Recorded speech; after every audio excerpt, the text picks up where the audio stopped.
for being here. We have 4 amazing athletes with us, representing different generations, different events, different countries, but all united by one thing, and it is serious speed. Thank you for being here, and I'm going to start, obviously, with our national star, with Didi. I hope you had a good travel back from Birmingham. Can you please explain to us, you had a little injury before Birmingham. Can you please explain to us what was your mindset going into there? So I think my mindset, with injuries, sadly it is part of what we do, but I think for me the mindset is really to take this competition and not compare it to any other competition, and not go into it feeling like, okay, I should be there, I should feel like this, I should have done this, this and this to go into the championships, but to just take it as a new championship and be like, okay, I have what I got and I'm going to do the best with what I got with this preparation. I think that's what I did. Oui, aller à des grands championnats avec une blessure, ce n'est pas idéal, mais en même temps, les blessures font partie de notre sport. Donc, je crois que quand on est un peu blessé, ce qui est important, c'est d'aborder la compétition sans vouloir comparer et d'y aller avec ce dont on dispose sur le moment. I want to continue with you, Amy Hunt. I don't know how to start this conversation. It is just phenomenal what you've done last week. I have so many questions, but first, why was it so important for you to get into that challenge? 4 gold medals in 1 championship, that is history. Thank you. It was really, really important to me. Birmingham is so close to where I live and I grew up, so I think it's such a privilege for any of us to ever have a home championships, and to be able to kind of really step up and seize the moment for me was really incredible. And I had the most the most fun out there. I think championships, Amy is a completely different person. She's a bit of a menace and whatnot. So I had a lot of fun, and we knew it would be kind of a good trial run for heading into the next few major champs, as to how my body dealt with kind of 7 races in 7 days, but also kind of how my mind was, how much I was able to kind of be disciplined in my recovery and kind of staying off socials and stuff. So it was a really nice practice for kind of Beijing, LA and beyond. Because you had 7 races in 7 days, but it's not only racing, it's also interviews, celebrating on the track. How much of energy did you have left? The last 2 days I've been like, I don't want to talk to anybody. I don't want to open my mouth, don't talk to me. But no, it's all part of what we do, and I think this championships in the UK we saw really cut through to the general public in a way that it probably hasn't done beforehand. So even when I went back home and kind of getting recognised and stuff, it was really great to see that track has kind of elevated a bit through the European Championships, and that Birmingham was the place that did it. So it was interesting to me. A lot of talking, a lot of smiling. They even made me sing twice, and I really can't sing. It was a great kind of experience, and like I said, we're just constantly learning about how to deal with these things and what works best for me. But I like chatting, so it was fun. Amazing. Avoir des championnats à domicile, c'est bien sûr très très spécial, et c'était incroyable de vivre tout cela ces derniers jours. Après 7 courses en 7 jours, évidemment, c'est beaucoup. Il y a des interviews qui viennent avec, il y a l'énergie qu'on perd à...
I would classify myself as a queen. I think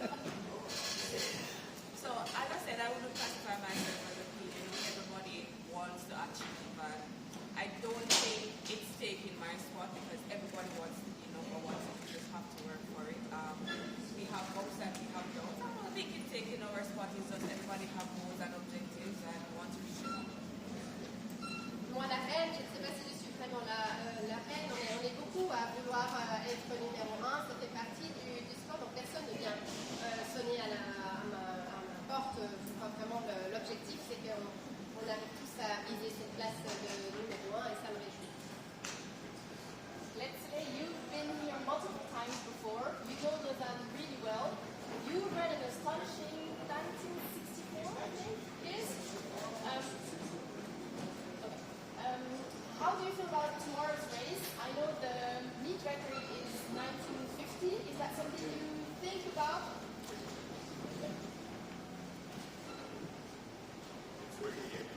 Is it? Oh, sorry.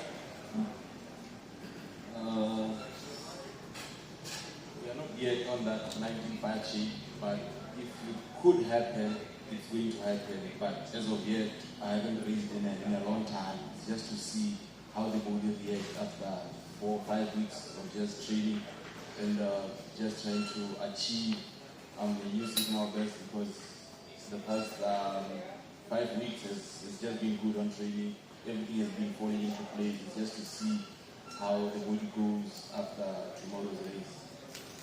1950, c'est peut-être encore un peu ambitieux, mais ça viendra. Là, l'objectif de demain, c'est surtout de reprendre les marches. J'ai fait un bloc d'entraînement de 4-5 semaines, donc pas de compétition, mais vraiment de très très bons entraînements. Donc on va voir comment le corps réagit, comment je réagis et comment on reprend et à quelle vitesse je peux aller. Ditaji, how was your preparation from Birmingham to now? What was the main focus? What did you think most of training or recovery? What was the main focus? I think my main focus was really, I think also the recovery part. A championship, I mean I didn't have 30 races, but I still had to. It takes a lot of energy, I think, physically and mentally. So I think for me it was really about taking my time recovering and just reminding the body what it's supposed to do. And with the trainings that we did, we had a high intensity, but then all the rest around it was really recovering and getting ready for the little Swiss tour that we were about to do. Alors, le but de la récupération depuis Birmingham, c'était de se préparer pour la petite tournée suisse qu'on va faire là. On avait quelques bonnes séances, mais aussi beaucoup de bonnes récupérations, parce que bon, j'ai pas fait cette course comme Amy à Birmingham, mais quand même on en a eu beaucoup. C'était un championnat, donc il s'agissait vraiment de mettre d'abord l'accent sur la récupération. Shericka, you've been here in 2021 and 22 on this specific track. I've seen you train yesterday, but it's a brand new track. So I wanted to ask you, how did it feel? Did you even notice the difference? And what can we expect from you tomorrow? I never realized it was a new track. As I said, it's been since 2022. So training yesterday went well. To be honest, I don't know what to expect. It's been a rough couple of weeks. I'm on plus, so I really don't know. I'm out here. I don't know if I'm okay mentally, but I'm not too bad physically. But as I said, I don't know what to really expect. Right now, I'm just taking my time slowly to just get back to where I was probably in June. But no, I'm just taking it a day at a time. So I really don't know what to expect now. Alors la dernière fois que j'ai concouru ici, c'était en 21-22, donc hier je me suis entraînée sur la piste, mais pour tout vous dire, je n'ai pas remarqué que c'était une nouvelle piste par rapport à précédemment. En ce qui concerne mes attentes, je ne sais pas trop, on va voir. Les dernières semaines ont été un peu délicates. Là, on va prendre un jour à la fois et voir combien de temps cela me prendra pour revenir au niveau que j'avais aux alentours du mois de juin. Amy, we were talking about expectations. Can we expect 5 medals at the next Europeans with a 4x4 relay? We're quite lucky in the UK that we have kind of incredibly strong relay teams across the board. So it's an incredibly hard task to just make any relay squad. And the 4x4 ladies are all very amazing. So if obviously I have mentioned in the past that it's something that I would like to look into kind of going forward in the future. But luckily I'm 24, so I still have a little bit of time. Also, I would want to be in that squad off the basis of my own merit. I would want to be able to put down a really, really solid individual time and feel like I was bringing something that the team really needed, as opposed to just kind of pushing someone out to kind of squeeze in. So, yeah, it's definitely something that we've spoken about in terms of the future, but I think 8 races would have been a bit crazy. But I know other athletes such as Gabby have done it in the past, and yeah, I love racing, so the more the merrier, but yeah, maybe now it's a little bit far.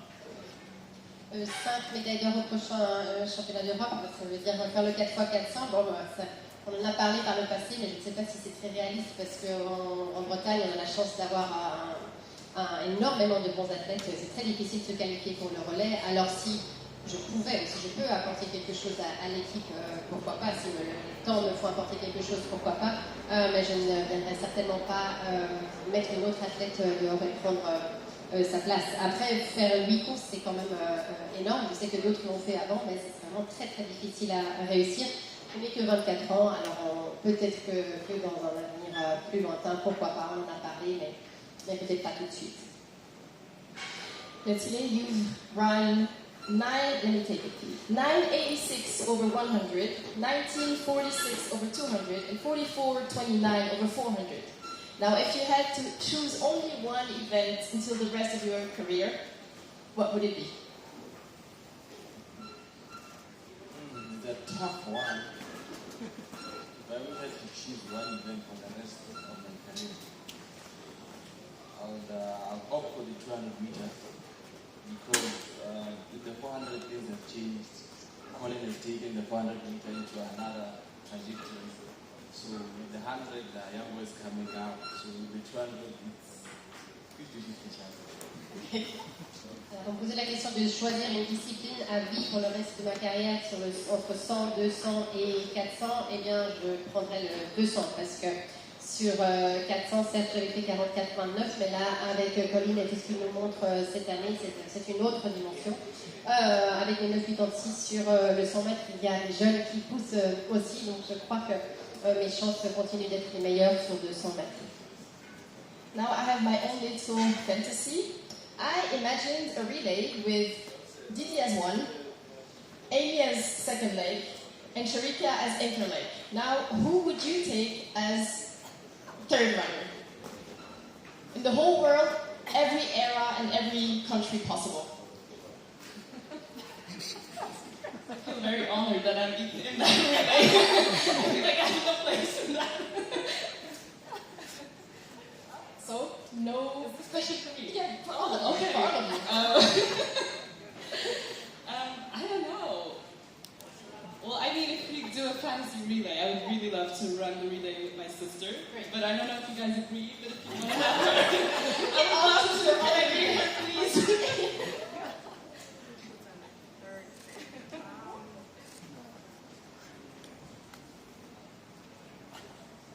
For now, I feel like I'll put Gabby. She has run some brilliant third legs. I think Gabby for me. Yeah, Sim, I think. I don't know if you're right.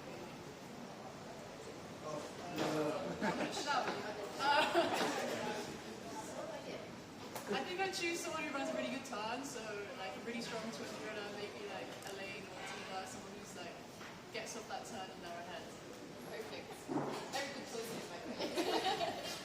Alors, un relais 4x100 avec les trois concurrentes et qui prendriez-vous en plus? Eh bien, les filles, si vous êtes d'accord, répondez cette vie. Moi, je rajouterais volontiers ma sœur Olivia dans ce relais, mais selon si vous êtes d'accord. Shericka nous dit pour moi, c'est Gabi. Gabi est le top en 3e position, donc ce serait magnifique de l'avoir. Et il nous dit, Elaine ou Dina apporte aussi tout ce qu'il faut pour faire un très bon 3e relais, donc moi, j'aimerais penser. Thank you so much. Is there any questions from the audience?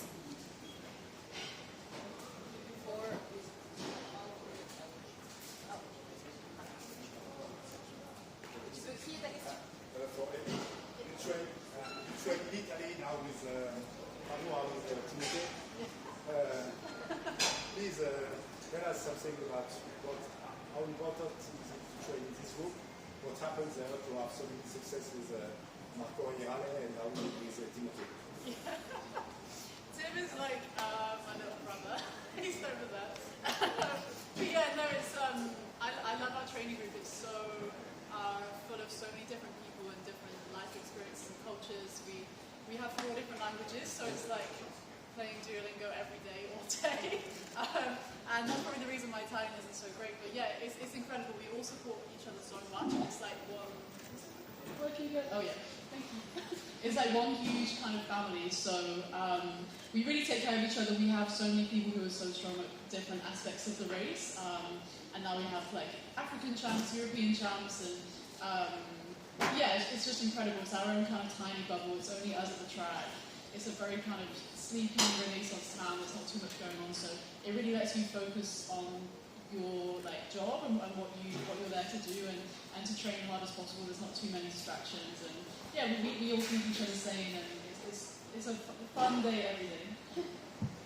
On passe beaucoup de temps ensemble là-bas, on s'entraîne dans une ville très tranquille, il n'y a pas beaucoup de distractions possibles, on est sur notre stade, entre nous, on est une chouette équipe, Tim c'est comme un frère, c'est incroyable parce que dans notre équipe on a 4 langues, donc je m'amuse à faire du Duolingo tous les jours, c'est pour ça que mon italien n'a pas encore progressé.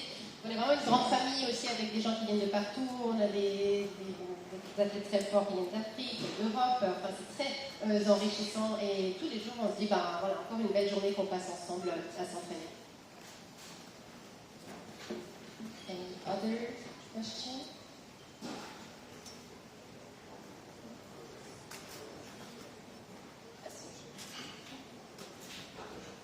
Letsile, I wanted to know, I actually realized that you're pretty young. You were born in 2002, but you've been here for a long time. You've been doing things. You were Olympic champion. What else do you think you have in store? What else can we wait from you? I was born in 2003. Pretty, see? I believe there's a lot in store that still needs to go out there these days. When you achieve something at a young age, you feel like you've reached a dead end. So you need to re-question yourself why did you want to do the sport. Because winning an Olympic medal at the age of 22, it was one of the most difficult questions that I had to ask myself into the following season. Why did I have to continue with track and field? Because I've had the silver medal in the World Champs and the bronze, and then going into the following year, get the gold and the silver. So it was really a tough question, but I believe I've found the why answer now, and there's still more that needs to just come out there and just show people what really got. And are you able to share the why with us? Not now. Okay. Quand vous atteignez de tels sommets déjà très, très jeunes, c'est très difficile de continuer parce qu'on se retrouve un peu dans une impasse. Je suis née en 2003, j'avais 22 ans pour mon titre olympique et là se présente cette question difficile de savoir qu'est-ce qu'on va continuer de faire ou dans quel but en athlétisme. Donc je me suis posé beaucoup de questions. J'avais eu l'argent et le bronze au championnat du monde, ensuite cette médaille d'or et l'argent aussi au jeu. Donc j'ai passé du temps à me demander pourquoi et maintenant j'ai trouvé la réponse du pourquoi, mais je ne partagerai pas cette réponse aujourd'hui. We have another question from Mr. Question for Amy.